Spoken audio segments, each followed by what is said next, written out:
Howdy, folks, and welcome to another day in the Milky Way. And tonight, we got a great show for you. Let me just go ahead and say this for anyone that's not preparing. I'm not sure. What was the name of the person that you said that quit prepping?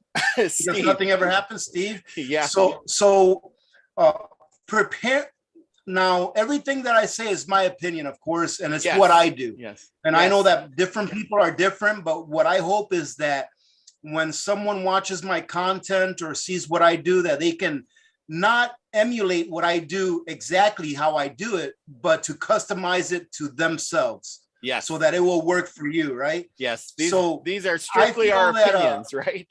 Yes. But I feel, like, for example, what works for me here in Alaska may not work for you, but you can take some ideas of what I do and make it your own so that it will work for you. So I feel that preparing is not preparing for one thing like Nibura, right? Yeah. Preparing is preparing for anything by having the basics that will get you from point A to point B of a crisis. Now, to make it as simple as possible for anyone that's watching, this is how simple being prepared is. I tell people to grab a piece of paper and a pencil and write down all of the infrastructures that you rely on. So, for example, we rely on water infrastructure, right? We all rely on water utilities to get water to our sink. Yep. So if you rely on that, make believe that it went away. What do you have? Now, you want to create a backup for that infrastructure. And how do you go about doing that? That's where the information that you can gather from different channels comes in handy. Because yes, you want to have water stored away for a couple of weeks or a month or however long you can store water away for that you can use. But you also want to have a good quality water filter because your water that you have stored, no matter how much you have, it's not going to last forever. And depending on how long the crisis may last, you may have to depend on that water filter. So that's an infrastructure that you rely on that you need to go ahead and get a backup for that. And you do that with every infrastructure that you rely on. The second one that I'll use is, and then I think everyone will get the grasp of where I'm coming from is supermarkets. They're their own infrastructure. You know, the supply system is its own infrastructure. So do you rely on getting food from the supermarket in order for you and your family to eat? And if you do, then what you want to do is you want to have a backup to that infrastructure. And how do you go about doing that? Well, the way I go about doing that is three ways. I have a primary pantry, the one that's right off my kitchen that has about a week's supply of food.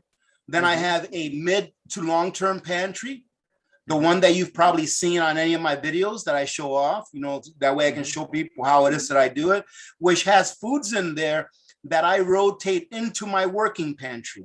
And that's the key, is rotating. Because if the gentleman that was prepping for Niburo, and if he had purchased foods that he could rotate in and out of his daily life, none of his food would have ever gone to waste. And then the third way that I prep food is, you know, for my mid to long-term pantry is for long-term, meaning that I like to pressure can. I like to preserve foods in different ways. I like to purchase long-term food storage from third parties like freeze-dried foods. And I like to put away long-term foods myself in the form of dry grains like rice, beans, wheat berries, oats, sugar, salt, spices, things like that. So all you have to do, there you go. Outstanding, man. And you know what? That's 40,000 calories right there. That bag of rice can literally save your life. Should the day ever come where you can't get food anywhere else. And the great thing about that is that you can rotate it. If you don't eat rice, you probably shouldn't be putting away rice, right? So if you use that concept, if you use that concept of just taking a look at the infrastructures that you rely on and having a backup for each of those infrastructures in the case that they may go down, that is the best way to prep. That is the best way to start prepping. And one of the things that I like to tell people is always remember that slow and steady wins the race. If you watch a prepping video, let's say you watch one of my videos where I show you my pantry, my mid to long-term pantry that has a year's supply of food. There's about 3 million calories in there. don't think that I did that overnight, because I didn't. That took me a long time to do, slow and steady. And so don't be discouraged when you see something like that. We were just talking about, was on my list, and right in the beginning it says, where do I start? And I said, start by just go out and buy your first can and say, there you go, I started. Absolutely. And so what you want to do is, a lot of people that get into prepping, they usually start prepping food and water first. Why? Because everybody needs to eat and everybody needs to drink. So I like to start off, with new preppers, I like to start off with food and water, because it's very easy, because everybody knows what they eat, right? It's very simple for them to grasp the concept. I don't want to start off trying to show a new prepper how to set up a solar system, or how to hook up your generator to your house. Yeah. No, I want to go, hey, listen, you need to eat, right? Okay. So go into your pantry and count how many cans of corn you have. And then figure out how many cans of corn you go through in a month. So if you go through 8 cans of corn in a month, you and your family do, and you have 12 cans of corn in your pantry, then that means that if you want to be prepared for 2 months, you need to buy another 4 cans of corn. And it's as simple as that, but do that with everything. Every time you go shopping, just get a little extra. You don't have to go and get $1,000 worth of food every time you go shopping. Just get a little bit extra. Now, if you can afford it, by all means. If you can afford to stock up on 5 years worth of food tomorrow, I would do it, because I honestly believe that in the future, we're going to need our preps. However, just buy things that you're going to be able to rotate. I myself purchase a lot of freeze-dried foods, but I eat it. I actually rotate my freeze-dried foods because I love it, right? I really like the freeze-dried foods that I get, so I rotate through it.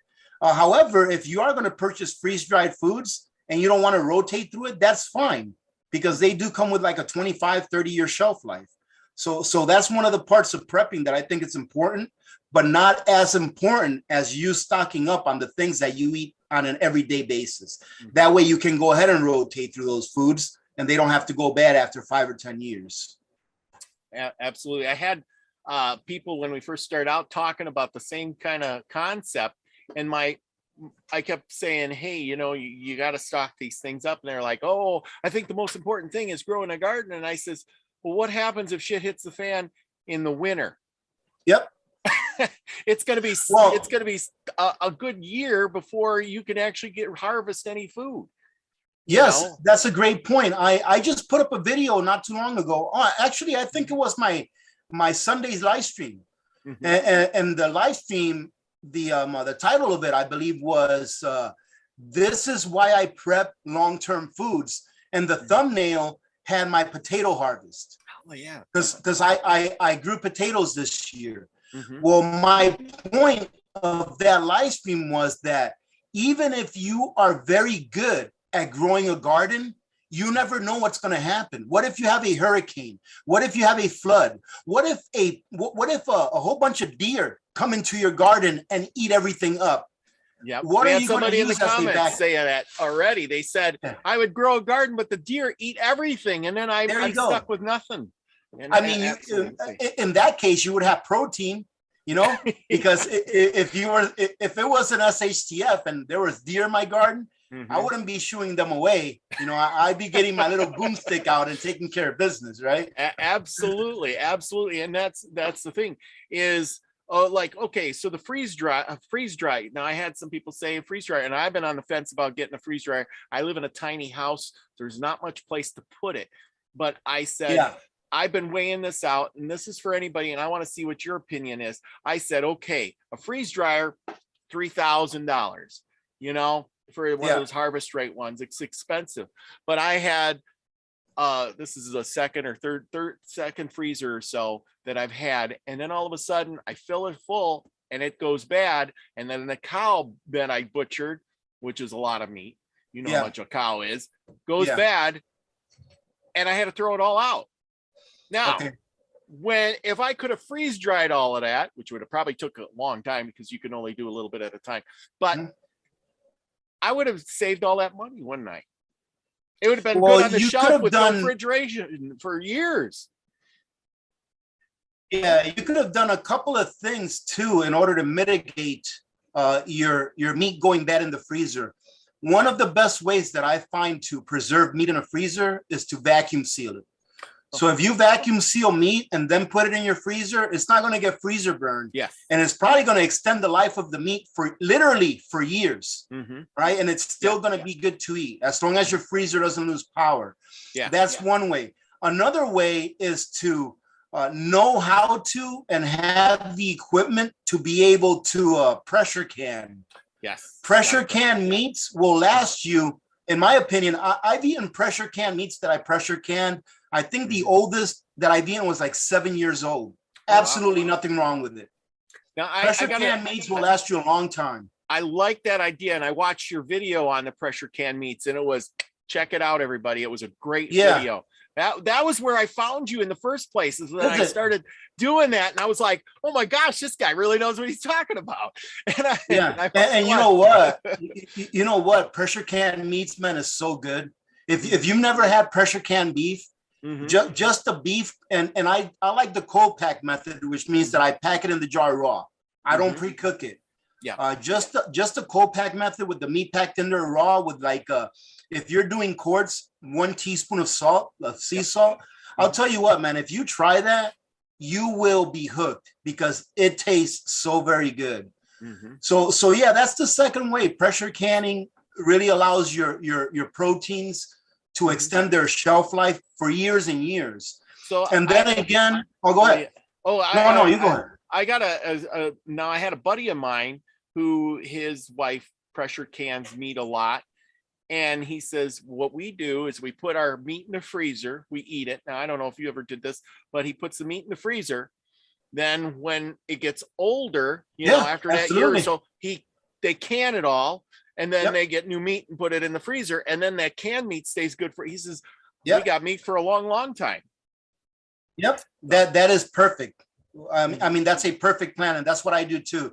I mean, if I have meat in the freezer that's about a year old already, it's going in a pressure canner.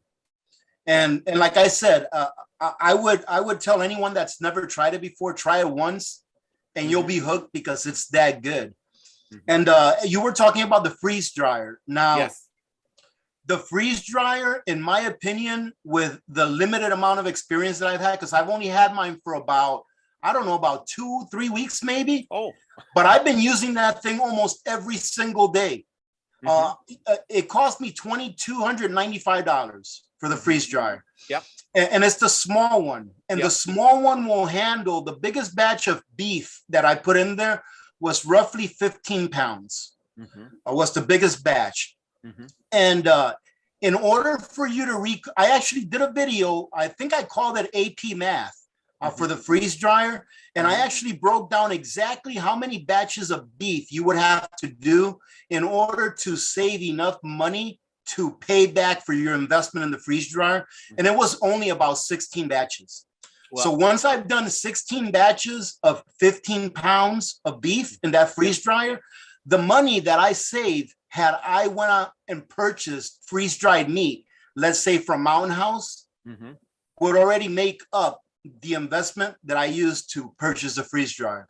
So if you are going to get a freeze dryer, the only way you're going to make back what you paid for it is if you use it. All right. Well, you know, I did the math on that too. And you probably didn't deduct the fact that, like, okay, a freezer.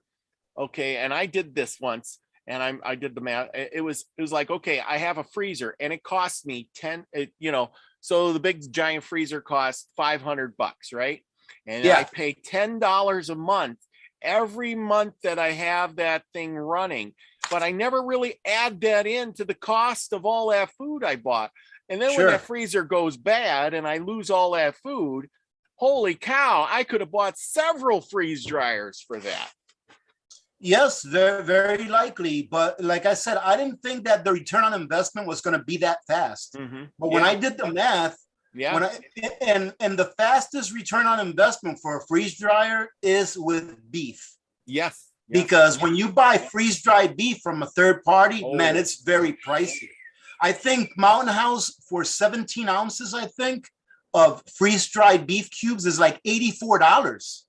So you're looking at like $4.88 an ounce. Wow. When you do it yourself, or when I do it myself, it came out to like $2.18 an ounce. Wow. That's saving like $2.50 an ounce that I'm saving. So if I do that, and one of my batches came out to like 30 ounces.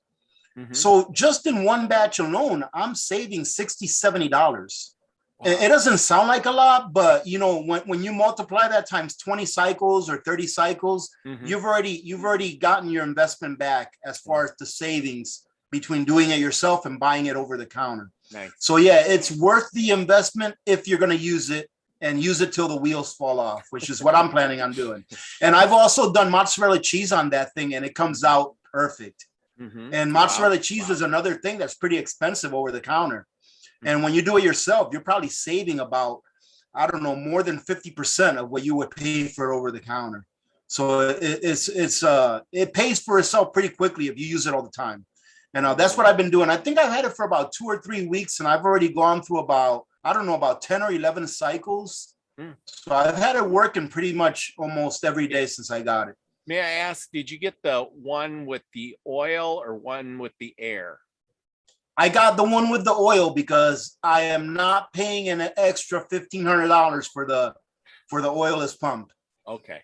And you know what? The one with the oil, as long as they recommend, I got the one with the very basic oil pump. Yeah. Like one of the first ones, I think it was the second oil pump that they came out with, besides that really big one that they first came out with. And the only grievance that I have with it is a little bit noisy. However, what I did is where I housed it, I put some 2-inch foam insulation around it, and that really covers up a lot of the noise. It reduces the noise by like 80%. Oh, wow. As long as you change the oil on that thing and keep that oil in there clean, I'm assuming, I can't say that I know, but I'm assuming that that thing will run for a good long while. Yeah, cool. That is great. Okay, let's get on with the questions here. We went through that. Oh, we were on books, skills. Okay, let's go with this. Suggestions if shit hits the fan. Now we did food, which is good because I said we were talking about that earlier, and I said you got to have food to get you through till you can plant the garden, and then you can can the food and stuff right like that. And if you don't have the food or whatever, and if you got children, because they're like, just run away to the mountains, but that's not true. You need to eat. You need to eat. You need to eat, and if you have children or wife or something, you got to feed them. They don't care. Yeah. They want food. And people that think that they can just run off to the woods and survive off nature, maybe a very small percentage of people could. But let me put it into perspective for anyone that thinks that lives in the lower 48. Now here in Alaska, it may be possible because there's not as many people per square mile. But in the lower 48, there's roughly 30 million deer in the lower 48. There's 330 million people. If you're planning on going off to the woods to hunt, to sustain your sustenance, there's probably a lot more people thinking the same way you are. And those 30 million deer, they're probably not going to last very long. Same thing with lakes where there's fish. It's probably going to get fished out pretty quickly. And what I think about preparedness is not that it's resilient. Self-reliance and self-sustaining means that you can provide for yourself over time. But prepping, in my opinion, is a tool that you use to get you from point A to point B, to get you through a crisis. You know, it's not meant to sustain you forever. It's to be able to get you through that crisis, and then hopefully by the time that your food is starting to run out, if the crisis is long enough, you've got that garden started. You've gone out to hunt and been able to replenish some of your protein. And then you can gateway over into homesteading. But, you know, a lot of people say SHTF, right? Yes. It's the end of the world as we know it, right? Teotwaki, right? But you just have to look at history. A crisis does not last forever, right? A crisis always has a beginning and it has an end. If it didn't have a beginning and an end, then it wouldn't have a name. because it would just be part of everyday life, right? Living in crisis all the time. So, you know, a crisis does not last forever. The challenging part is to try to figure out what you need and how much you need of it to get you through any crisis, right? Yeah. So I like to, what I say and what a lot of preppers say is stack it to the rafters. I like to be oversupplied. Mm-hmm. And in the worst case scenario, I will need it. But in the best case scenario, I will be able to help others that weren't prepared ahead of time. Mm-hmm. So you just want to make sure that you're going to have what you need to get from point A to point B, and then have some contingency plans like seeds, like gardening tools, like working tools, like bartering items. And I have to include this, although a lot of people don't agree with this, but let me ask you, what good are all of your preps if you don't have a way to protect them? That's true. That's right. I like to say I like to say that if you don't, you know, on top of my list, should I have security? I'm retired from the military, and I've been shot at before, right? So when people hear a person that calls himself a prepper or of the preparedness mindset, and then we bring up self-defense, they automatically think, oh, this guy is just a jarhead. This guy just, wants to, no. In my opinion, most people that have been overseas and have experienced some of that stuff over there are people that have nothing to do with violence. Yeah. I don't want anything to do with violence. The last thing that I ever want in the world is to have to use violence against someone else. Yeah. Right. I just want to live a peaceful life. Yeah. I want to be with my family. Just the same thing that 99% of Americans want. Right. However, what's the most important thing to us? I'm sure that the most important thing to you is probably your family. The most important thing to me is my family. And why in the world would I have spent all of this time getting prepared to make sure that my family is taken care of in case something or anything happens, if I don't have a way to to defend my family and the preparations that I made on their behalf? So whenever you prepare and you don't have a way to defend your preps, all you're doing is inviting the biggest thug on the block to come and take them away from you. Yeah. And taking away your preps during a crisis, during a severe crisis, is the same thing, in my opinion, as giving your family somewhat of a death sentence. Yeah. Because if the crisis is severe enough where you know that you're not going to be able to allocate the resources that you need for your family to live, and someone comes and takes all your preps, they just took your family's lives from them if you're not able to replenish those supplies that were taken from you. So I believe that self-defense is very, very important as well. And even more important than that is that if you do decide to go the route of having a self-defense tool, a boomstick, as we like to call it, to get around the YouTube algorithm. If you do get around to having a boomstick, then you want to make sure that you are very well trained and that you know everything about that. You don't have to have 1,000 of them. All right. In my opinion, you only have to have one. And it's the one that you are really comfortable with and are the best trained with. All right. So I like to throw that in there because I think it's very important. You've all heard the saying that when minutes matter, a police officer is when seconds matter, a police officer is but minutes away. And the unfortunate thing is that is true. That is true. That is true. I always like to refer to, and I don't know why, but I don't. Did you ever watch Gilligan's Island? Oh yeah, I grew up on Gilligan's Island. Of course, didn't we all? Remember the episode where the bank robber guy came to the island and they waited on him hand and foot because he had 6 shots in his, and he ruled them. That island, yeah. And as soon as he shot the last one, he was equal to them. That's exactly. Fast. But until that time, they waited hand and foot on him. They did everything he said, and I said, that's just like the world. If you aren't equal, it works the other way around. Yeah, it works the other way around. If there's someone with a firearm that enters your home, and you have one, it doesn't matter how big that person is. You're just as equal to that person as that person is to you, because you have something that can meet him or her head on. Yeah, So and that it's the great equalizer.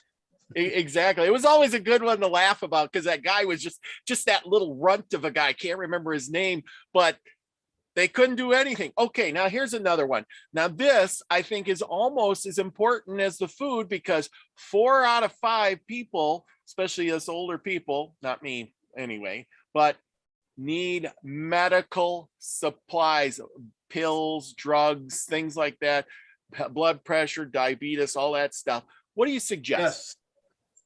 That's the second B of prepping. I have 5 B's of prepping: beans, band-aids, bullets, barter, and bullion. And that's the second B of prepping. And it's just like anything else. So first thing is the priority is going to be if you are on any kind of prescription medications, you have to figure out a way. And there are ways to do it. However, I will not share that with you because I am not a medical person, right? And I'm not going to be telling you to do something that you get that like a medical, like herbs. Can you turn to herbs like a book? Well, that's an option. That's an option. But what I was going to say is with prescription medications, you want to try and push those out as far as you can. Now, some doctors, if you tell them, hey, listen, Ken, I know that my prescription is month to month, but I'm going to be out of town for a month and a half. Can I get a 3-month supply? Right? There's ways for you to have at least more than 1 month supply of your prescription medications. Just figure out which way works for you. Something that's this is a hypothetical situation. Yes. And some people have asked me this before. Well, my doctor won't give me a 3-month supply. And I said, well, hypothetically, if I was on, let's say, I don't know, high blood pressure medication, and I was supposed to take one of these pills every day, I may get a razor blade and only take 3/4 of a pill a day and see how that works. And if I can get away with it, I would try to take a half a pill a day. And then I would allow my stock to grow by only taking 1/2 or 3/4 of what I need and continue to fill my prescription, on a regular basis. Now, like I said, that's hypothetically. I'm not giving anyone advice to do that. All right, because you know yourselves better than I know. You know yourselves better than I know you. So that's a way that you can do it. But first, ask your doctor and get as much of your prescription medication out as far as you can. Over-the-counter medications, I think, are still legal in these United States of America. So just stock up on the things that you need. And maybe if you can stock up on some other things that you don't necessarily need, but you can use for barter. For example, feminine hygiene products, UTI, urinary tract infection pills. Those things would be extremely important. Should the system go down and you can't get to a medical professional, right? So pretty much with medication, what I say is get the things that you already use and also rotate them. If you get cold medication, don't get cold medication and put it away. And then the next time you get a cold, go to the store, buy a new bottle and use that. Rotate it. Cold medication, in my opinion, is just like canned food. It says it's got a best by date or an expiration date, but it really lasts a lot longer than what it says on that bottle, as long as you store it in a cool place that's away from sunlight. As far as herbs and like essential oils and things like that, that would be something I'm very experienced with that, but I have books on that. So if you can pick yourself up a book or two that relate to herbs, foraging for herbs, or, oh no, am I coming in all right? Yeah, you're fine. You're fine. You freeze up a little bit here. You said that the internet connection. Okay. No, it's all good. It's good here.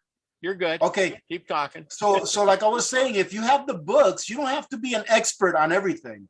I have a couple of books put away. If it ever comes to time, and I do have some essential oils that I purchased from other people suggesting it.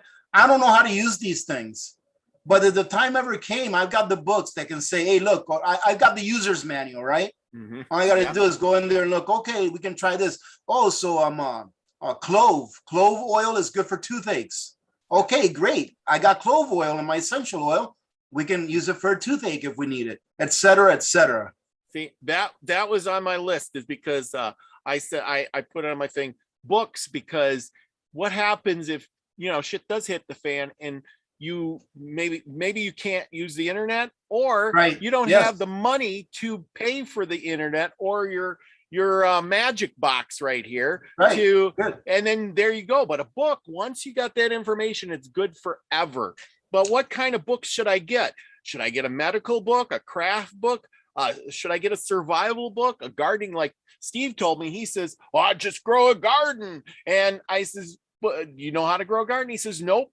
And I says, "Well, then you should have a gardening book." Man, I always forget the darn name of this book. I think I have it right here. Just a second. The Encyclopedia of, and I have this book too. Give me a second. I know. I know.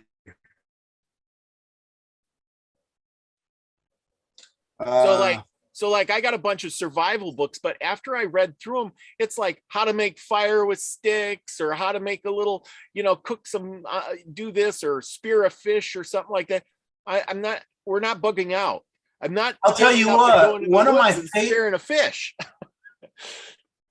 Right. One of my favorite prepping books is actually a novel, and it's by James Wesley Rawls. Mm-hmm. Do you know James Wesley Rawls? I've heard. He's the author of Patriots. Patriots. He's the author of a novel called Patriots, and it's actually a novel about the system going down and a group of people and their journey through that crisis. Oh, but within the 1 second after. Yeah, it's something like that. But within that book, there's a lot of real, actual lessons that you can learn. Like, for example, in that book, there's a part where one of their MAG members gets shot in the shoulder, and they go through all of the different blood types that can be mixed in with other blood types. Oh, yeah. So reading the novel, you actually get real information. That's actual real information, but it's in the form of a novel. It's very entertaining, but you really get a lot of that book. That's like the first book that I ever read that had to do with preparedness. And James Wesley Rawls also has a whole bunch of other books that are in that same category that kind of like follow the same timeline of Patriots, but in different parts of the world. Like he's got one that's called Survivor, where it takes place in the same timeline, but it's of this guy that's a captain in the army, and he gets stuck in Afghanistan during an economic collapse. And then it's his journey of getting back to the United States, to his home. But it also has a lot of really good practical things that you can do as far as prepping goes. So that's one of my favorite books, and I think it's a great way to prepare. The Encyclopedia of Country Living. That is an outstanding book for preppers. That thing has everything. It has gardening. It has water preservation. Purification. It has how to put away meat. It has recipes. It has everything. All right. That's a great book, and a couple of other really good books to have. So if I could only have 3 books, I would have the encyclopedia, because it even shows you how to do like a food preservation in there. So I would have the Encyclopedia of Country Living. I would have Where There Is No Doctor and Where There Is No Dentist. I would have those 3. If those were the only 3 books I could have, I would have those 3 books, because just the Encyclopedia of Country Living alone pretty much covers how you can run your own homestead. So you're right. Dentist. Nobody thinks about that. You're telling what your teeth are, and then if you get a toothache, that's what drove half those people wild in the West. Back in the West, they got a toothache and they went nuts. Torture. Yeah, it's torture. That's people we really take for granted, the systems that we have around us now. Because I remember a couple of years ago, I was at work and I have some implants in my in the upper row of my teeth, because I have my teeth knocked out. But anyways, I was at work one day and I got a really, really bad toothache up here. It was terrible. And I just called my dentist and I said, "Hey, listen, I have a terrible toothache. It's just getting worse." She said, "Come on in." I left work early. I went there and she gave me some medication. But what if that wasn't available? What if that service wasn't available? So yeah, it's something that we take for granted, just like when we open the water tap, right? Yeah. Hey, if I get a toothache, I'll just go to the dentist. Well, what if there's no dentist? Then what are you gonna do? Yeah. So that's how we have to think, you know? Yeah, that is. It's one of those things. I mean, things you don't think of. Okay, here we go. This is on my list. Things you probably didn't think of. Soap. You got to wash. Stay clean. Clean is healthy.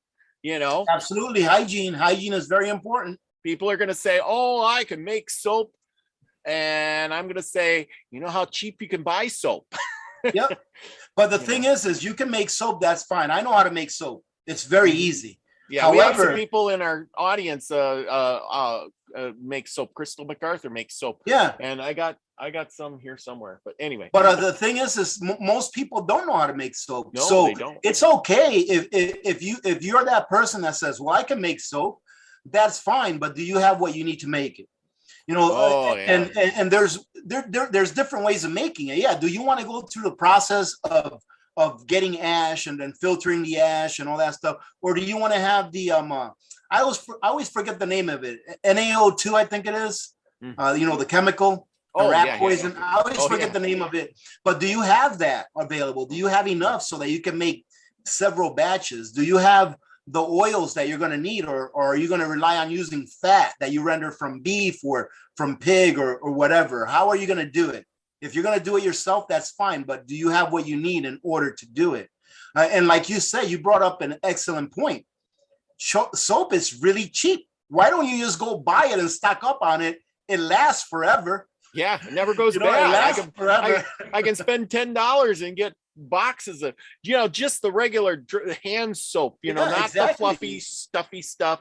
Just the regular stuff. Wash up with, you know. You know, my wife, what's that called? Irish Spring, right? Yeah. Yeah. So about 5 years ago, my wife comes home with like, I don't know, like 7 or 8 cases, you know, the packs of Irish Spring that have like, they have like 16. Yeah. They have like 16 bars in one pack. Yep. And I'm like, why in the world did you get that much soap? And she said they were 10 cents each. And I'm like, wow. Only 10 cents a bar? She said, no, 10 cents a pack. So she paid 10 cents for like a 16 pack of soap about 5 years ago. And I was like, that is so awesome. And the thing is they were discontinuing that pack at Walmart, and they were just pretty much giving it away. And she picked up like 5 or 6 of those or something like that. And we still have some of those. And I mean, that's one of the soaps that I use whenever I make my own laundry detergent. Yeah. So I'm making laundry detergent with soap that literally cost me less than 1 penny per bar. You know, so yeah, you can't go wrong with things like that. You know, and same thing with You're right. You're right on that. Go ahead. It's called repurposing. I think you hit on something there. Repurposing stuff that you already have. Like I was listening to your thing today where you were talking about getting a thing of soda, a plastic bottles of soda, and putting stuff in them. Yeah. And you know, repurposing. Yep. Like, you know, nothing wrong with that whatsoever. You know, I like to tell people that some of the Alaska Prepper community members that have been with me since the beginning, they've seen me evolve from being a prepping on the cheap kind of prepper to where now I can afford to prep things that are on the pricier side because I've evolved from being debt ridden to having no debt. So, you know, and I like to tell people, listen, because some people are like, well, AP, you have a lot of money. You can buy a freeze dry. I'm like, hey, listen, it was a very slow process and it's called delayed gratification. And I say, I did what I had to do years ago so that today I could do what I want to do. So this is what you get. This is delayed gratification. This is what you get for the sacrifices that you made years ago. But during my beginning videos, when I first started my channel, you saw me do a lot of prepping on the cheap because during that time, I was just working to pay off debt. I was just trying to pay off all my debt because I wanted to be debt free. Because I think that being debt free is probably one of the freest things that it makes you the freest that you can possibly be in this age and time, right? So I wanted to be debt free. And God, Lord willing, you know, thank God, a couple of years ago, I became debt free. But you'll see that I progressed from doing things on the cheap to a little more expensive.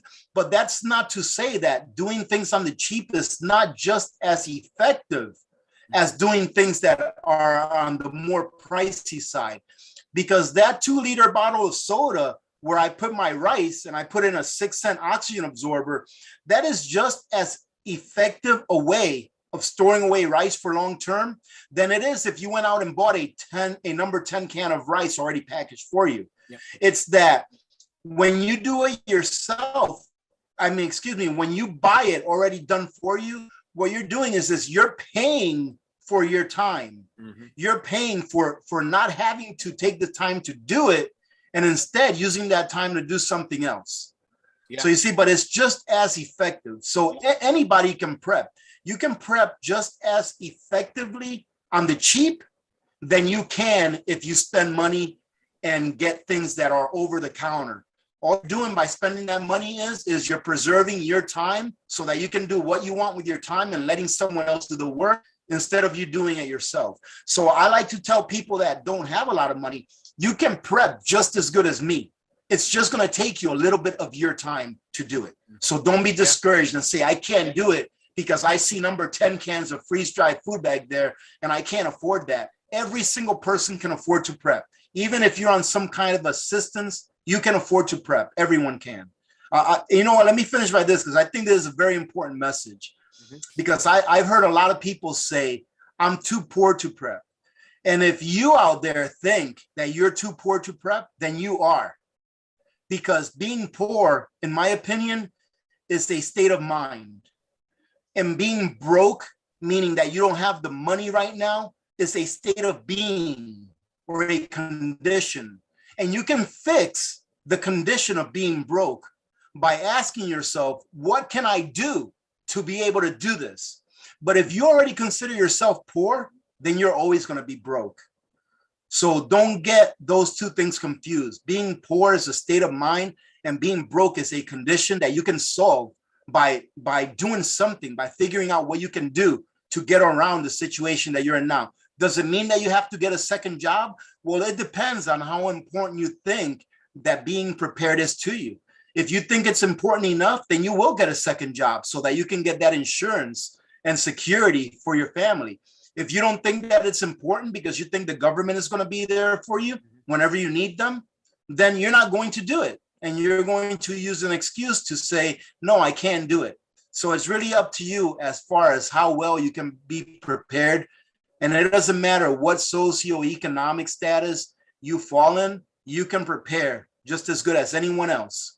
So I don't like for people to be discouraged because in my humble opinion, I believe that a nation that has preppers as citizens is a much better nation when it comes to self-reliance, number one, and national security. Imagine if everyone in the United States had 3 or 6 months of preps put away. Oh boy! And the government came out and said, "Hey, listen, if you don't do this, you can't work." And then imagine if everyone said, "Okay, we're not going to work."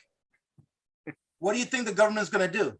You see, being prepared and being self-reliant is also a lot to do with freedom. It has a lot to do with you preserving your sovereignty and not having to bend to the will of someone else because they have something that you need and you really need it, but they have it. So I'll get off my high horse now, man. I'll get off my high horse. I agree with everything you said. And we talk about that a lot here about, not saying that, you can do it. You can be whatever you want. If you want it, you manifest it. And you get places by doing the work. You have to do something. That's just like my bucket thing here. I don't know. I showed you the bucket thing. See, look at that. There's my bucket. And that was on the cheap, There it was. It was on the cheap. It didn't cost me a whole lot. I want to spill my drink. It didn't cost me a whole lot because I bought items that I use, like you were saying. I bought beans. That was protein. They're still good. The can is fine. It was in the I got rice in there, flour in there. I got a whole list of stuff that was on there. I got sardines. Sardines are cheap and they last forever. Sardines. Yep. Yeah. I love sardines. cheddar and broccoli rice. It's dried in one of those packages. Tea. You know, everybody wants a cup of tea. Corn, beef flavoring. You know, you can put that on your rice. Yep. I was thinking of things, and I got like pork. You know, canned pork, pineapple, skillet mix for the pork. I got salt in there. And somebody says, I put baking soda in there. And they said, why baking soda? Well, you can brush your teeth with it. You can deodorize you can brush with your it. teeth with baking soda. Absolutely. Yep. You can put it in a little glass of water, and it'll make it's good to drink every now. Detoxifies you and stuff. Well, you know that bucket that you have there, someone may look at that bucket and laugh at you. Mm-hmm. But I guarantee you this. Let that someone go 3 days without eating. Yeah. And then look at your bucket. You'll be like the king of the block, you know?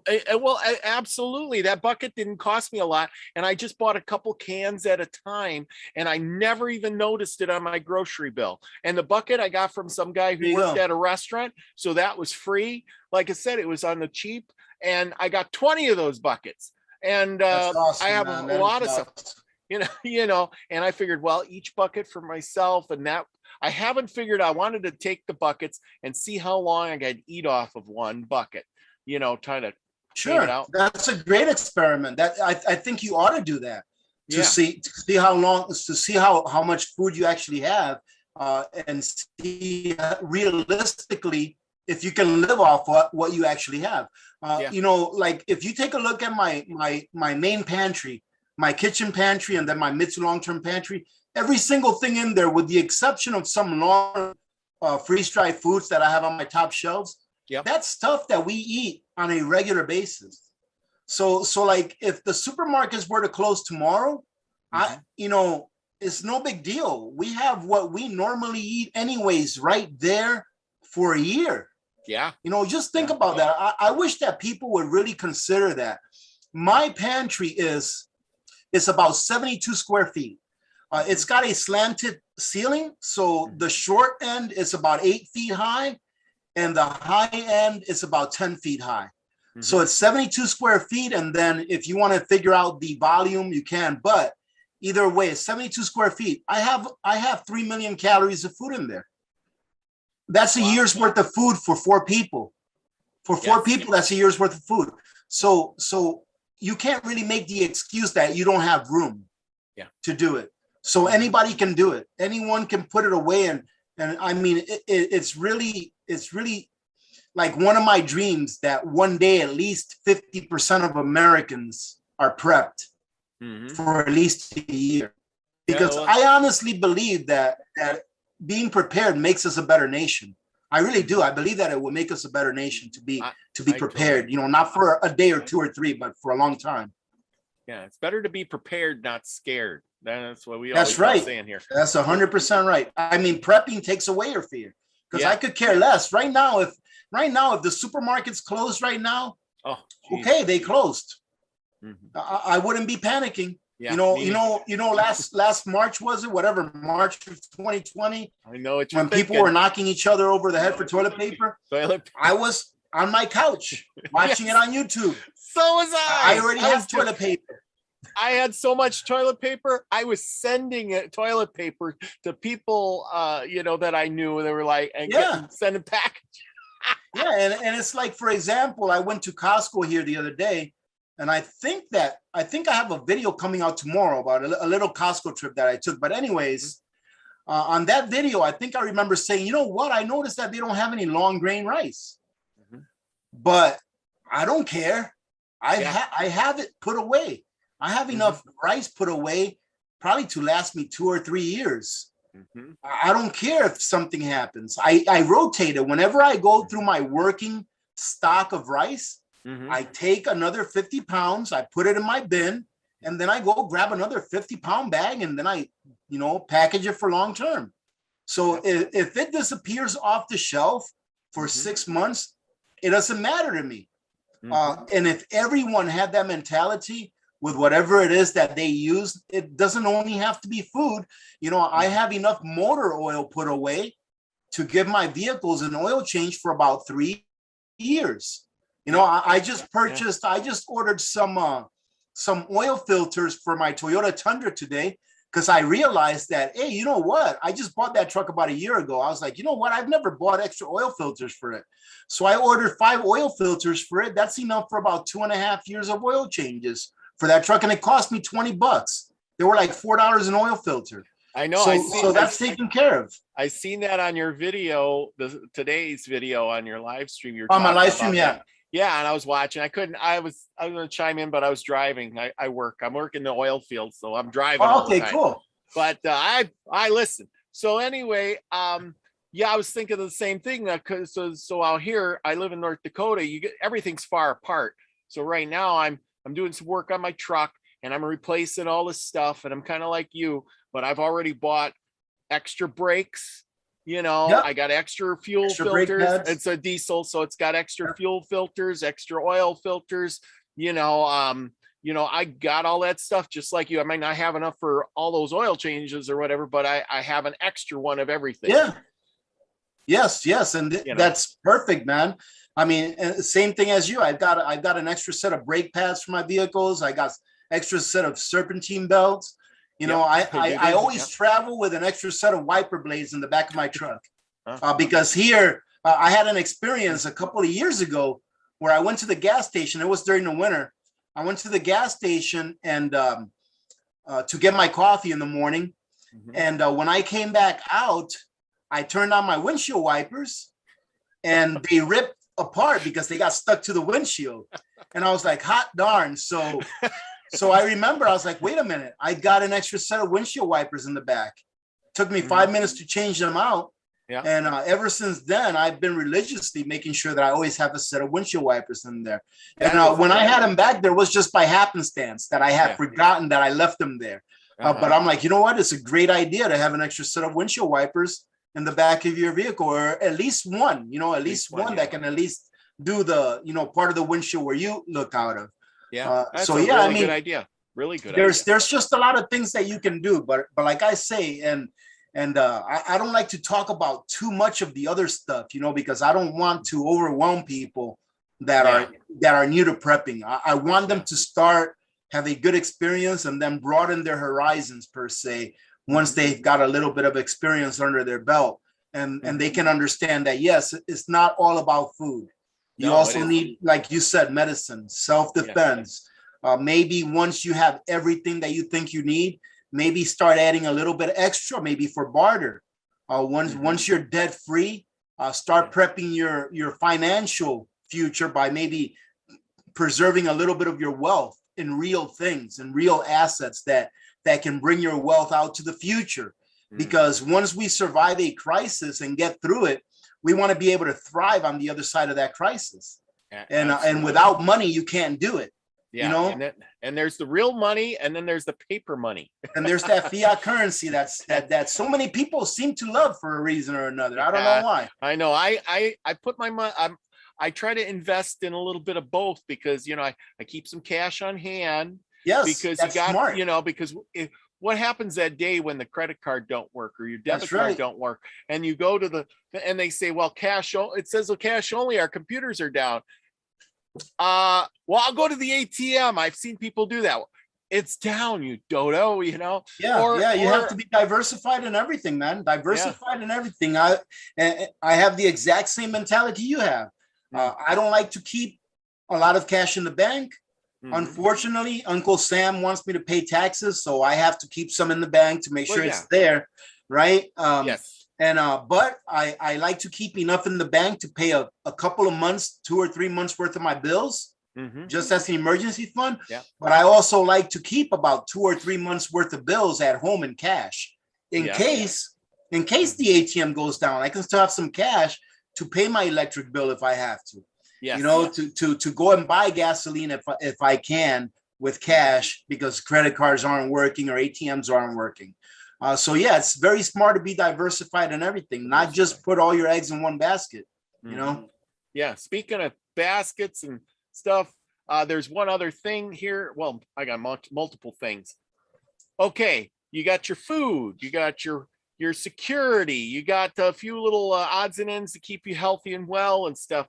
But here's one big thing that we have all been conditioned for. Unlike the farmer of the 1800s, we rely on this beautiful thing called electricity and lights and all of that stuff.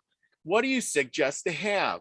Candles, oil lamps, a generator, solar, or flashlights? Or what would you say to have to be prepared the best?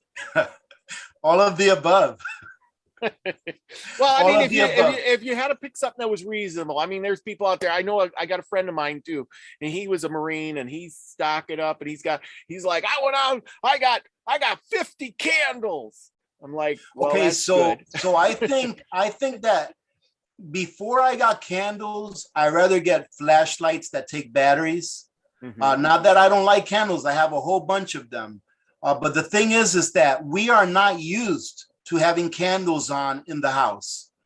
And some people forget to follow the very important rule about candles or lanterns. You can see I have a lantern back there, right there. Yep. You know, an oil lantern. And my rule is that if we ever have to rely on a lantern or a candle to light our home, that you never leave that candle or lantern unattended. So if you're in the living room and you're going to the bathroom because you have to use the toilet, you're taking that candle with you. You're not going to have a candle in the bathroom, also in the hallway. You have to always have it with you. Also, the same thing with the lantern, because you have toddlers, you have cats, you have dogs. You can leave a candle up somewhere and say, oh, I'll be back in a minute. But that cat don't care, right? And that could be everything. So I would rather rely on a flashlight and rechargeable batteries, and maybe have a couple of solar panels with a small or a large, the biggest one that you can afford, solar generator. I would rather have that first before I have like biofuel methods of lighting and you know, cooking too. But I don't mind having candles, but you just have to be extremely careful with them.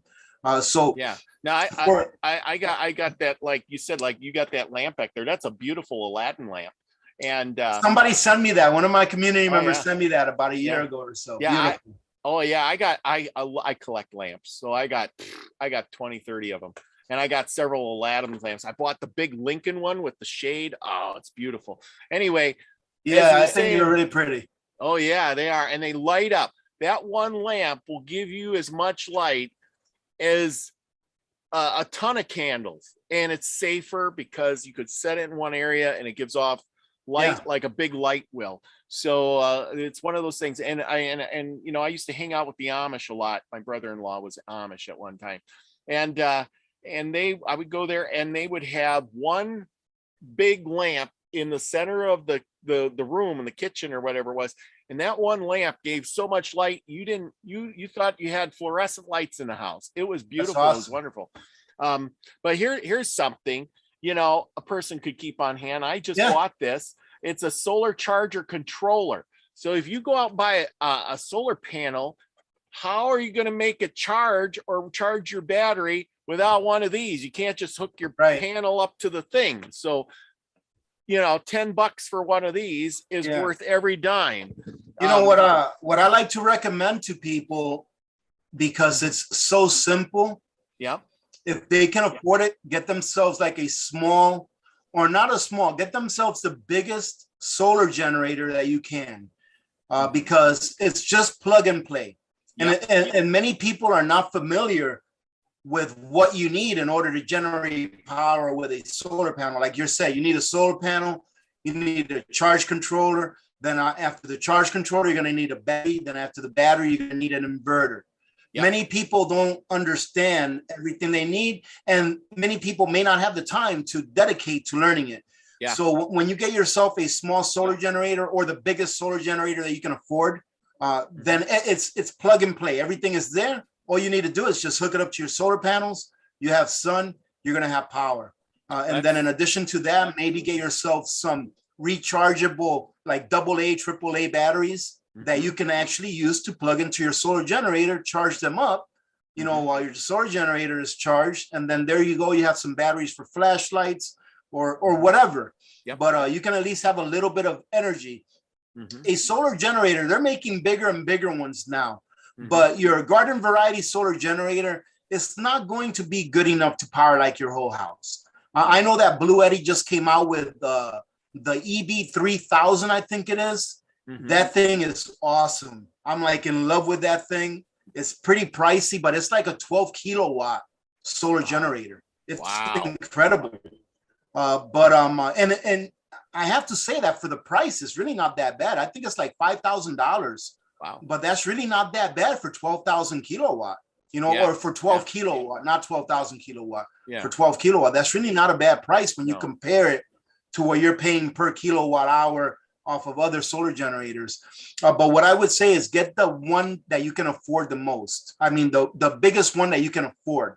Get that one and then go with that one. And then, of course, I would never recommend that someone get a solar generator before they had an actual gasoline or diesel generator. Mm-hmm. Because a solar generator will only work if you have sun. That's it. But a gas or diesel or liquid propane generator will work as long as you have fuel. Right. Yeah, and a solar generator and a gas generator, they complement each other very well. Right. So if you can have both, that's great. You don't have to have a huge gas generator. And I'll say gas generator, although they sell ones that take diesel. Like I have one that takes gasoline or propane or natural gas, either or. Having one of those, in my opinion, is first and foremost before you spend money on a solar generator. Because like I said, as long as you have gas, it's going to work. And propane even better, because if you can get a propane power generator, even better, because propane doesn't have an expiration date. Yeah, propane will last forever. Yeah. So you always have fuel put away, and then it's just a matter of making sure that you have that fuel put away for a crisis, and that that it's going to be there for you when you need it. So yeah, definitely you want to make sure that you have some power. That is probably one of the things that will affect people the most is not having electricity. Because think about it, put yourself in a room that is 100% dark and then light a candle. Light is a very big morale booster when there is no light, when you think about it. Well, that's what I was saying, is we're so used to having the lights. And if you take that away, you know how that's going to affect people's, it's going to affect them psychologically. Yes, exactly. Because we're used to getting up and working around the house at 10 o'clock at night, like we're doing right now. It's dark. It started out light, now it's dark, but we got these wonderful lights to keep us going. And I mean, the very first thing that I do in the morning, the first thing I do is I walk down the stairs, I go to my kitchen, turn on the light. That's the first thing I do. Yes. And then I go to the bathroom and do whatever I do, right? But that's the first thing I do is walk down the stairs, turn on the light. Yeah. Because you know how you can tell where you're walking your house when it's dark, Oh, yeah. And so I just, muscle memory gets me to my light switch in the kitchen. I turn it on. That's the first thing you do. Yeah. And imagine when that's not there for you anymore. Oh, yeah. That would be a very big psychological barrier that you have to get through. However, if you have backups to that infrastructure, to electricity, then it will soften the blow and it will allow you time to figure out what it is that you're going to do next, instead of you having to panic and figure out, how am I going to do it because I have no light? It'll give you that option of giving you extra time to figure out what it is that you're going to do, what it is. Prepping is something that allows you to have more time to be able to make decisions level-headed instead of having knee-jerk reactions, right? Absolutely. So absolutely. It's like I said in the beginning, the more backups you have to your infrastructures, the better. Next question, and this is kind of right on the same thing. You live in Alaska, and I live in North Dakota, and one thing we have in common is it's flipping cold. And what are you going to heat your house with? I mean, how do you what are you going to do? Like here, my house is electric. And I'll just tell you real quick, my house, everything in my house is electric. I live in a little bitty house. It's like a one car garage converted into a house. So it's small. They put one little electric heater. I got electric stove, got electric hot water heater. And I said, oh my God, if the electric goes out, what do I do? And so I bought a little options. I got a kerosene heater. I got a propane heater thing, you know, to heat. And I'm like, well, I'm crossing my fingers. What do you suggest? Is your house yours? No, I rent. Okay, you rent. Okay, I was gonna say, because you know, I'm in the bunker right now, right? Yeah. And my bunker is heated with a propane direct vent heater that doesn't use electricity. Yeah. So I never have to rely on electricity. I just have to make sure that I have propane, right? Yep. So that's an option. So I'm going to tell you what I do for my main house. That way, you know, you'll know what I do. And like I said, you can get ideas off of what other people do. So my main house, my house is heated by what's called a Toyotomi stove, or a Toyotomi heater. And it's just a fuel oil heater. Oh, yeah. That has a direct vent to the outside. So it brings in fresh air and it lets out the exhaust without it affecting the air inside of your home, and only allowing it to affect the temperature inside your home. So pretty much it has a heat exchanger, and then there's a fan that blows through the heat exchanger, and there you go. But it needs electricity in order to operate the fuel pump and the fan and the motherboard. Okay, no problem. I normally have about 1.5 to 2 years supply of fuel oil on hand, meaning that I could probably make it through 2 winters with what I have on supply at all times of fuel oil. All right. However, if something were to happen where we lose electricity for an extended period of time, excuse me, I'm sorry.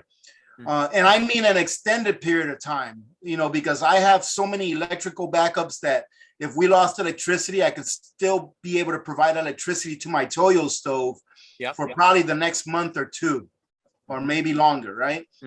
But if we lost electricity, or if my Toyo stove broke, let's say it just stopped working, right next to my Toyo stove, I had a heater installed that's just like the one that I have in my bunker, but it's bigger.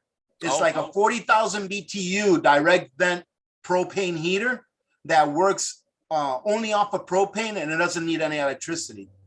And I have enough propane outside. I have 2 of the big 120-gallon propane bottles. That's enough to get me through a full winter. So if for some reason something happened halfway through the winter where I knew that we weren't going to have an infrastructure to support, you know, electricity or heat or anything like that, I know for a fact that I'm going to have enough propane to get me through the rest of that winter. And then I'll have the summer months to breathe and figure out what I'm going to do for next winter. Right. So for an instance in which everything failed, my Toyo and my non-electric heater, I also have an emergency wood stove that I can set up in my house with a direct vent out through a window. And I can actually put a vent out through a window with that stove, not through the window, but you would slide the window open and put an insert in there, and actually heat my house with that wood stove. So those are the backups that I use. Of course, I also have a couple of other propane heaters that I can use indoors, but they're not direct vent. And those would in themselves be a last resort kind of thing that I would use. So that's what I have. So I think I'm pretty good, you know, for at least at least for 1 year, I am very, very confident that if something that would happen, I'm very confident that I can get my family through 1 full winter. All right. And to me, that's everything, because it gives you that next season where it's not cold to figure out what am I going to do for the next winter if things don't get back to normal. So I'm very confident with that. But that's what I do for my backup heat. And so far it's worked well. I've had to use that backup heater once in the house. And I really didn't have to use it, but I wanted to during a power outage to just see how it worked and see if they heated the house. And it works great. And I'm pretty confident. And you know, that's one of the things that we should cover is if you have equipment that's part of your prepping, make sure that you know how to use it. Yeah. And make sure that you actually use it. That way you can be confident that when the time comes that you need to use it, that you can be confident that it's going to work. You don't ever want to be double guessing yourself or second guessing yourself during a crisis. Do it before. If you buy that generator, I purchased a generator for my niece. She lives in Texas. Mm-hmm. And during that Texas freeze, Mm-hmm. I was in touch with her, and she was one of the people that lost power for a long time. Mm-hmm. So once I talked to her, I went ahead and purchased her like a prepper package. I purchased her a propane heater, a generator, a what. I got her everything, right? And I just had it sent to her house. Mm-hmm. And I purchased her that generator, and it's probably been about 6 months, if not more, since then. Yeah, it was February, right? So Yeah. it's been, Well, yeah, it's been about 7-8 months now, right? Yeah. Yeah. She still hasn't taken it out of the box. Oh, jeez. I love her, and I just talked to her a few days ago, and I said, have you taken that generator out of the box and started it, at least started it once? Oh, I haven't been able to. I'm like, okay. I'm like, all right, you can only do what you can do from 4,000 miles away, right? Yeah. And getting upset at things is not really going to fix anything, right? So I said, okay, you have it there, you should take it out of the box and get on YouTube, and you can figure out how to start it. There's a YouTube video for every darn generator in the world. And but I just remind her every once in a while when I talk to her, hey, take it out of the box, make sure it works. I bought her a propane heater for inside her house. And Mm-hmm. I said, go ahead and get yourself at least 2 or 3 or 4 20-pound propane tanks and turn it on one time to make sure that it works. Make sure it works. Yes. But get to know your equipment. If you buy a Berkey water filter, test it out. Yeah. That way you know that it's going to work, when you need it, Yep. If you want to put it away afterwards, put it away. There's a lot of things that I've gotten Mm-hmm. that I've used one time. Yeah. But I know that it works. And if I ever had to use it, I'm already confident that I can use it and have it do what it is that I need it to do for me. So, there's no need to be an expert in everything. Just know your equipment. Like, for example, I have boomsticks. I'm not an expert gunsmith. I'm not an expert in anything. I was in the military, but I'm not an expert in taking them apart and all that stuff. But I can tell you this, every one that I do have, I can field strip, I can clean, and I know how to take it apart blindfolded and put it back together. But I'm not an expert with it, but I can, I can service it well, and I can shoot it well, right? And that's really all you need to do. You don't need to be an expert in everything. It would be very nice if you're an expert in one thing, because that would be a very barterable item during a crisis when you have to maybe trade your services for something else. So it's always nice to be really, really good at one thing and then just know a lot about other different things. I totally agree. And I'm right with you on that, because I bought the water filter. I bought Electric Pure. But anyway, I got this thing. I used it for a little while. I was like, well, I really don't need it. So I put it away, but I have it. I have it to the day when I need it. Also, I got a good story for you on why you should use your equipment and try it out. So me and my friend, he was in the Marines, and we talked about bugging out and doing all these things, right? So we got these big at least I got my big backpack. So I bought the biggest backpack military thing I could find. I filled it full of all kinds of stuff, clothing, water, stove, cooking stuff, and everything. And I says, okay, we need to go out and try this stuff out. So we went out and went for a 1-day hike. Good lesson. Good lesson. I walked probably for a half hour, and I had to take it off and take a break. Then I put it on, and I didn't even know how to put it on. That's how heavy it was. He had to show me, because he knew how to over the top. Oh my God. Yeah. We flipped it up and put it. So you know what I'm talking about. Yeah. And I had that thing loaded down to the max, and we hiked, and then we had to start the fire with the flint and stuff, the magnesium rod and stuff. Oh my gosh. And then we did all of that. When we got done, I said, I didn't use half of that stuff that's in my pack. And, I came home, I took everything out of that pack, picked out what I really need, got myself a smaller pack, and I filled it up with that, which I can carry and actually walk. And then I realized after that, it's just like you said, you need to try the stuff out because Yes, absolutely, man. you know, I got this big backpack, but then I can't carry it. So what good does it do me? Yeah. Yeah, You know? exactly. I mean, but that's a good lesson, though. You know, at least you know you learn from that. Yeah. There's I've always said there is absolutely no such thing as failure, only as far or as long as you learn from your mistakes.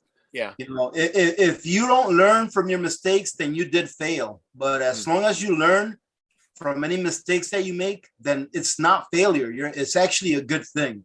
You know, so yeah, absolutely. You need to try the things that you have. And it's like I said, you don't have to be an expert in everything. You know, don't put yourself through that torture. You know, just be good enough. Like, for example, I built this bunker. Trust me, I'm not no expert carpenter. And trust me, there's a lot of things that I see that I did wrong that maybe you don't see, right? Yeah. But guess what? It holds in heat. I can turn the lights on. The door closes and the windows are level, right? Yes. I'm good. I'm good, right? It does what it's supposed to do. But like you said, though, did you learn anything from it? Absolutely. There you know, you every go. single time I build something, I learn something new. My son and I built our house, and my daughter has a running joke with me. She's always asking me, "Hey, do you know what's square in this house?" And I'm like, "What do you mean, what's square?" She says, "Nothing." And I'm like, "Yeah, you're probably right." That's true. But that is so true. Okay, we're getting down to the last part, and all right. this should, because we're close to an hour you've been on this, so you know I don't like to keep you too long, but should I befriend the neighbor or not? Or should I be a lone wolf with me and my own family? I know. I mean, community is everything. Community is everything. And lone wolves may make it for a while, but depending on the crisis, if it's a severe crisis, like an SHTF, right? Like the lights are out, they're not coming back. You know, the lone wolf may make it for a while, and some lone wolves may make it, period.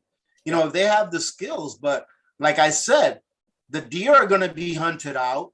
You know, people are going to be foraging all over the place. I think community is very important. And one of the things that I do is I actually prep for my neighbors without them knowing, right? Just in case. Just in case. I know that I have a neighbor that doesn't really prep, but he's a good guy and he has good skills. So I plan on prepping for those people that want to work for their food, because he who does not work shall not eat.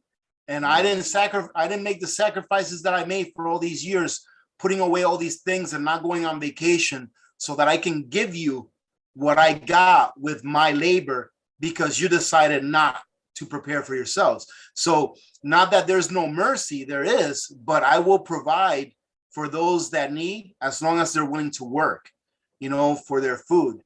So I do prep for neighbors. And of course, you know, there's no possible way that I can see a child who's starving and not help that child.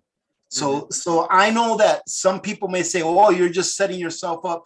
I'm sorry, but you know, even though a crisis may occur, we still have to stay human. We still have to be human beings. What good is it getting through a major crisis when you yourself give up your humanity, right?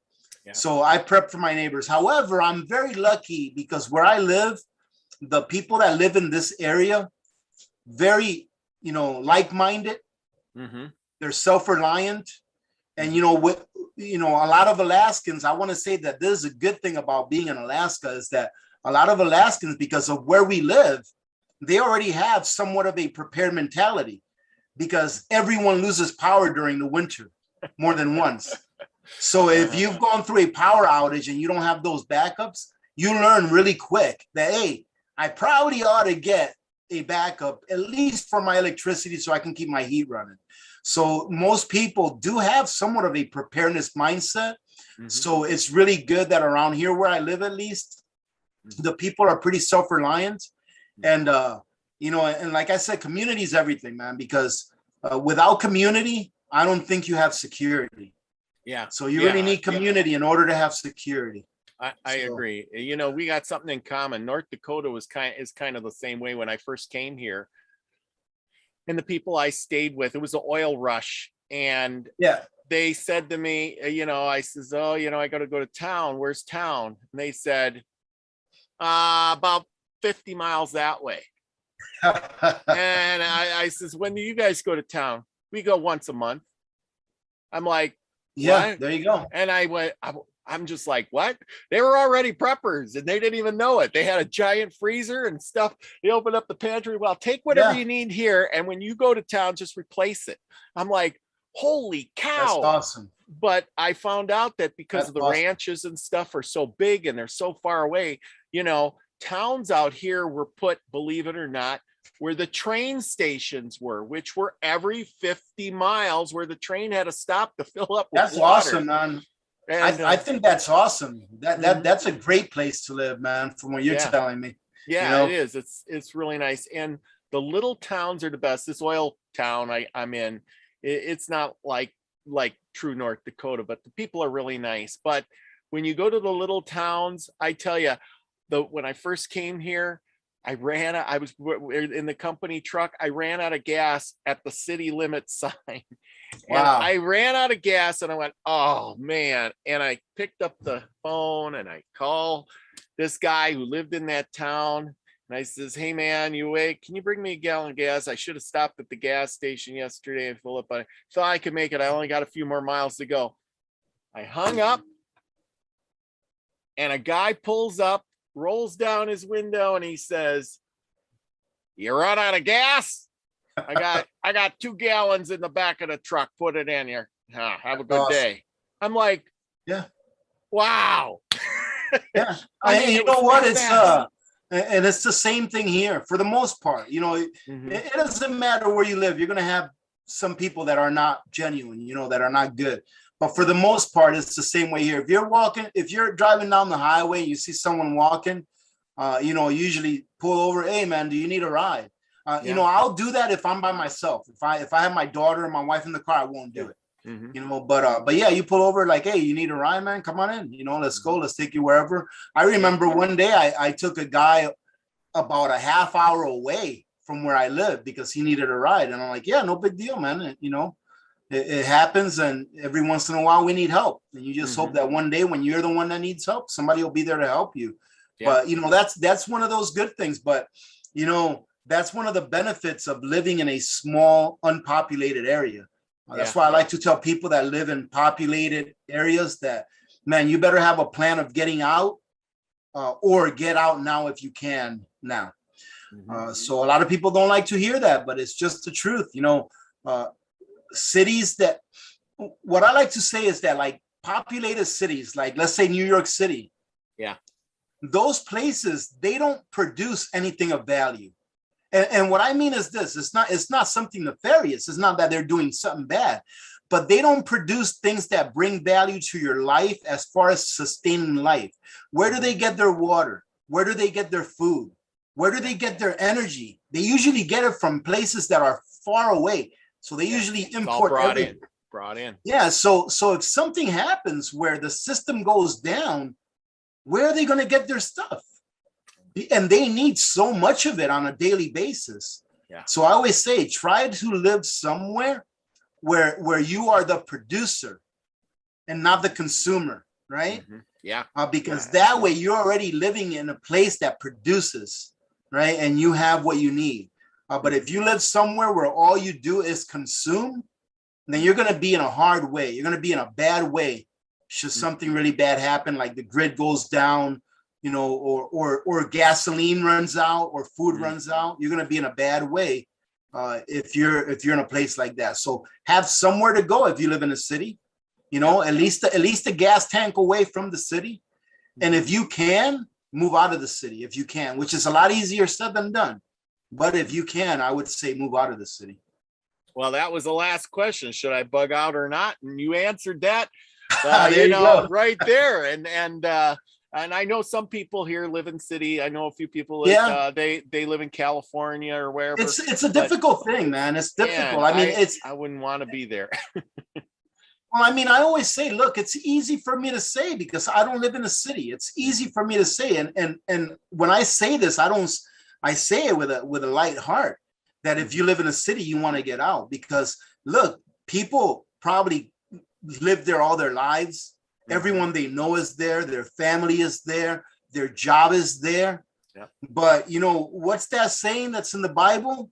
You know, get out of her, my people, or come out of her, my people. Yeah. You know, that's pretty much telling you that populated areas, they're going to be hurting the most during a severe crisis. Yeah. They're going to be hurting the most, and that's where you're going to have most of your inhumane actions occur. That's where people are going to become more vicious than anywhere else. Yeah. So if you can move out, but if you cannot, that's okay. Maybe have a plan to go somewhere else. Maybe if you can't afford it, try to purchase a small piece of land, at least a gas tank away from the city, where maybe you can pull up with an RV, where maybe you can build a small 3-sided pole barn where you can have a cache of food. And then you can pull up with an RV that you can buy for $1,500, $2,000, you know, used. You know, or if you know someone that lives in the countryside, maybe say, hey, Joe, do you mind if we keep some of our preps here? And if something happens, can we come here, you know, and stay with you until the dust settles? And we will go ahead and keep our preps here and bring more preps if we ever have to come here. And then go visit them, you know, for a week or two, or for a weekend every month. Go there for a weekend and hang out. And, you know, just, you know, you can always find a way to mitigate living in the city and not moving out. But I think that the best thing to do is to move out. But like I said, I understand for people that cannot do it. You know, it's a very, very big change. It's not something that you can ask of anyone. It's something that someone has to realize that they have to do for themselves and for their families. And if not, you know, like I said, try to find a little spot that maybe you can buy, or try to go in with a friend, or see if a family member that you have lives out in the not the suburbs, but out in the country, and figure out a way that you can get there should something happen. So.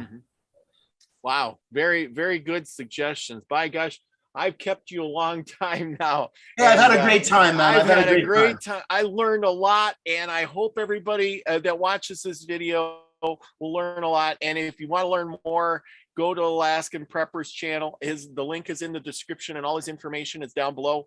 And check him out. He's got some great videos. Trust me, that's where I started. I wanted a canned meat, and get yourself a pressure cooker, watch his video, and you're in. It's great. Awesome, man. Well, thank you, brother. Thank you very much for having me, man. I really did have a good. And I'm sorry, man, that we got mixed up on the time. Yeah, I kept thinking, well, it must be like Pacific time, right? Yeah, it's Pacific no, and you know time. what, man?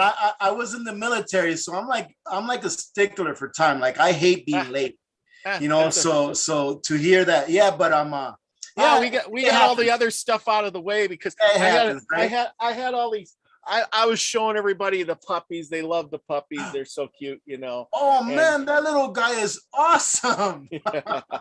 So we got to show all the puppies off. They're what, 5 weeks old. They're border collie blue heeler mix.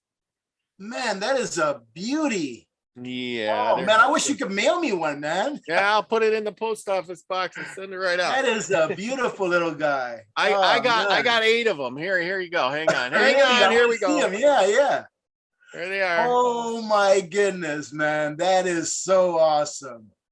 Yeah, there they are. They are beautiful. Look at that. They look like a pack of hot dogs. Yep. Yeah. Look at that one. He's laying upside down. Oh, man, yeah. That is so cool. Yeah. I'm jealous. I'm jealous. Oh, you wouldn't be jealous when they whine all night long and right, you know, and things like, oh man.